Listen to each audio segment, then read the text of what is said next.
নমস্কার বন্ধুরা, আবারও একটা নতুন ভিডিওতে আমার সকল দর্শক বন্ধুকে স্বাগত জানাই। আজ শ্রাবণ মাসের সংক্রান্তি, আর শ্রাবণ মাসের সংক্রান্তি মানেই মনসা পুজো। এর পরের সংক্রান্তি অর্থাৎ ভাদ্র মাসের সংক্রান্তিতেও মনসা পুজো হয়। তো আজ আমার গন্তব্য বর্ধমান জেলার লাখোটি কালিন্দিপাড়ায় এক জাগ্রত মনসা মায়ের মন্দিরে। এই মা মনসা খুবই জাগ্রত। তো এই সংক্রান্তির দিনেই মায়ের পুজো পাঠ, যাগযজ্ঞ এবং ভর হয়ে থাকে এবং বাড়িও নিয়ে আসা হয়। তো এই সব নিয়ে একটি ভিডিও আজ আপনাদের সামনে তুলে ধরতে চলেছি। ভিডিওটি শেষ পর্যন্ত দেখবেন, আমার মনে হয় আপনাদেরও ভালো লাগবে। আর ভালো লাগলে লাইক করবেন, বেশি বেশি করে শেয়ার করে দেবেন। কেমন লাগলো অবশ্যই কমেন্ট করে জানাবেন এবং মুখার্জি ব্লগ চ্যানেলটি সাবস্ক্রাইব করতে ভুলবেন না কিন্তু। তো তাহলে চলুন যাওয়া যাক সেই কালিন্দিপাড়ার জাগ্রত মা মনসার মন্দিরে। তো প্রথমেই বলে নিই কীভাবে আসবেন। বর্ধমান স্টেশন থেকে 1 নম্বর প্ল্যাটফর্ম দিয়ে বাইরে আসুন, ব্রিজের ওপার দিয়ে টোটো ধরুন, বলুন লাকুডি কালিন্দিপাড়া যাব। জনপিছু 30 টাকা ভাড়া নেবে, 5 থেকে 7 মিনিট মতো টাইম লাগবে। আর এই রাস্তাটা ধরে এসে এখানে নামুন। এটাই হলো কালিন্দিপাড়া। এখানে নেমে এই ঢালাই রাস্তা দিয়ে চলুন, 1 মিনিট টাইম লাগবে। ঢিলছোড়া দূরত্বে পৌঁছে যাবেন মনসা মায়ের মন্দিরে। তো ওই কালিন্দিপাড়ার মুখটাই নামুন, নেমে এই ঢালাই রাস্তা ধরে সোজা চলে আসুন। এই যে ঢালাই রাস্তা দেখছেন, ঢিলছোড়া দূরত্বে ঢালাই রাস্তা ধরে সোজা এসেই এই যে জাগ্রত মনসা মায়ের মন্দির। তো চলুন তাহলে যাওয়া যাক সেই জাগ্রত মনসা মায়ের মন্দিরের গর্ভগৃহে।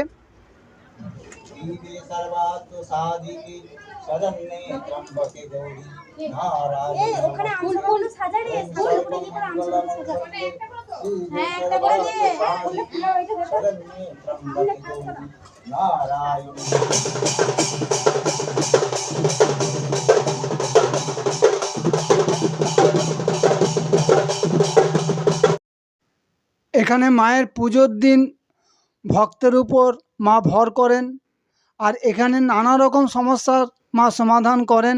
ভক্তি এবং বিশ্বাস নিয়ে যারা মায়ের কাছে আসেন তাদেরকে মা নিরাশ করে না, আর বহু সমস্যার মা সমাধান করেন।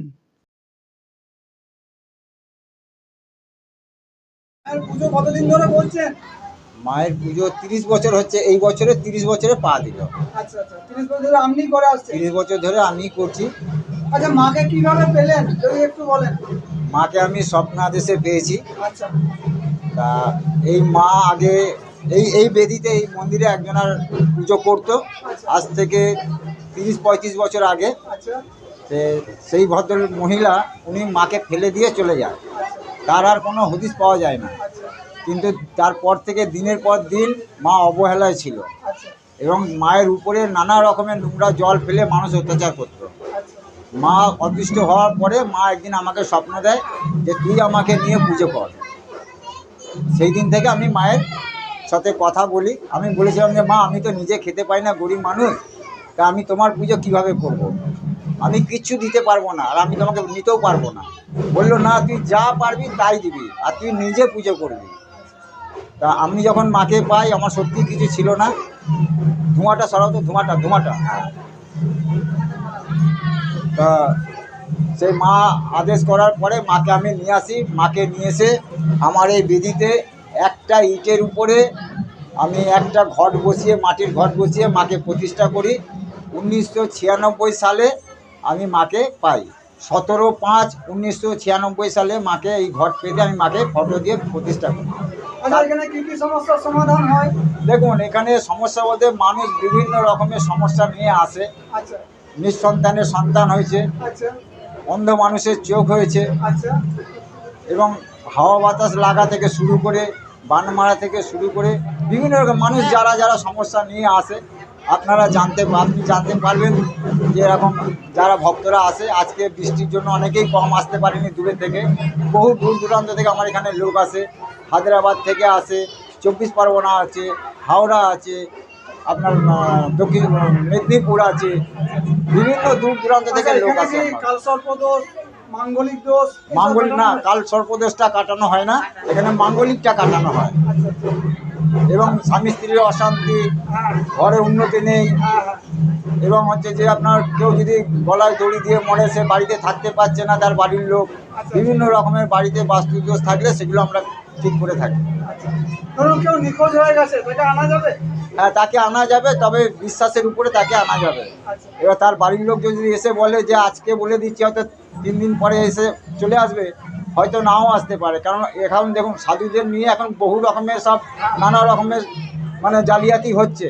কেউ বলছে 24 ঘন্টার মধ্যে আমেরিকা থেকে বশীকরণ করে এনে দেবো, এগুলো সম্ভব নয়। আমি তাদের মধ্যে নই।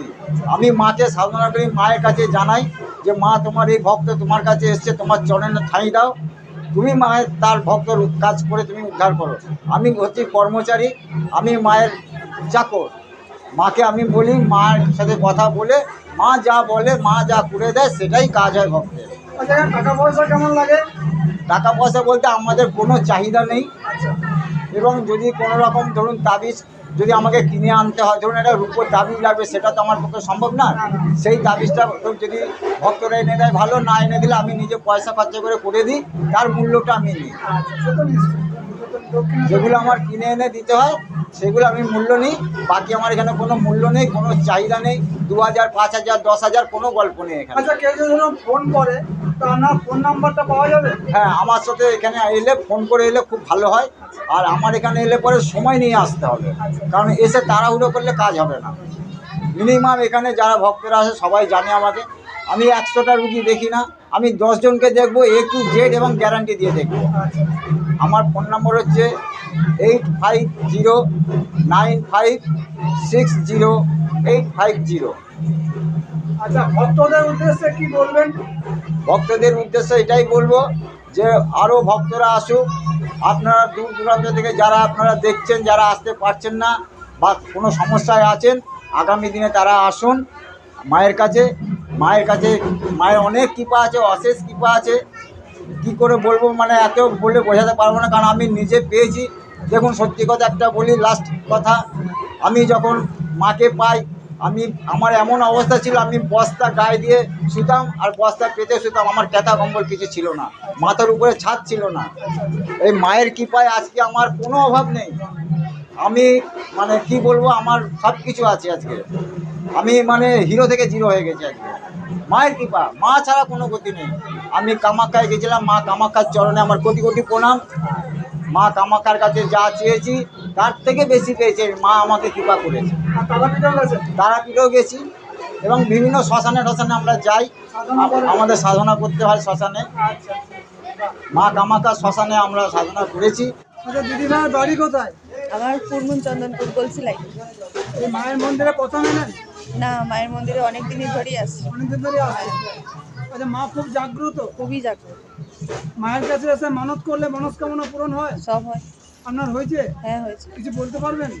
কিছু বলতে পারবো বলতে, আমার ছেলের জন্যই আমি মানত দিয়ে বিয়ে করেছি। মাকে জানিয়েছিলেন? হ্যাঁ, মাকে জানিয়েছিলাম। তারপর এখন আপনি আমার সন্তান লাভ করেছেন? না, আমার ছেলে এখন ভালো থাকে মাকে জানিয়ে। আচ্ছা, কোনো মানে কুদৃষ্টি আমার ছেলের উপরে পড়ে না, মায়ের কাছে বিয়ে করে। দিদিভাই কোথা থেকে এসেছেন? আমি রথতলা থেকে এসেছি। এই প্রথম এলেন? না, আমি অনেকবার এসেছি। এখানে অনেকবারই এসেছেন? হ্যাঁ। এখানে এসে কি মনে হচ্ছে? এখানে মনে হচ্ছে খুব ভালো লাগছে। মায়ের কাছে এসে আমার ইচ্ছা পূরণও হয়েছে, তার জন্য বারবার আমি আসি। আচ্ছা, কি ইচ্ছা পূরণ হয়েছে একটু বলা যাবে? আমার দিদির বাচ্চা হচ্ছিল না, তবে এখানে এসে পূরণ হয়েছে সব কিছু। ঠিক আছে, মায়ের প্রসাদ খেয়ে সবই হয়েছে। তাহলে মায়ের কাছে এসে মানত করলে মনস্কামনা পূরণ হয়? হ্যাঁ হ্যাঁ হ্যাঁ, কেবলমাত্র ভক্তি এবং বিশ্বাস নিয়ে আসতে হবে। অবশ্যই। দিদিভাই বাড়ি কোথায়? আমার বাড়ি হচ্ছে গোদা কাজিরাট পুরন্দার পাড়া বনানীতে।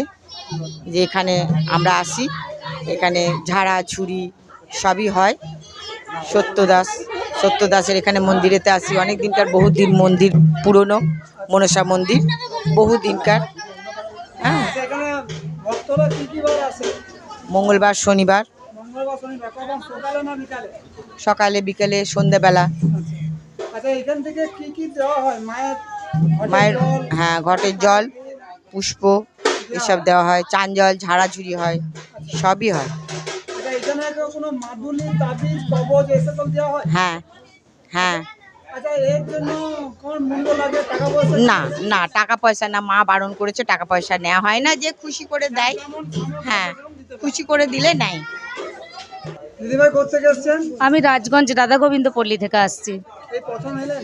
আমি এসেছি এর আগে, মানে আজকে পুজোতেই প্রথম এলাম। আচ্ছা, মায়ের মন্দিরে এসে কেমন মনে হচ্ছে? মায়ের মন্দিরে এসে আমার ভীষণ আনন্দ হচ্ছে, খুব ভক্তি আসছে, মাকে ভীষণ ভালো লাগছে। হ্যাঁ, এরকম এরকম।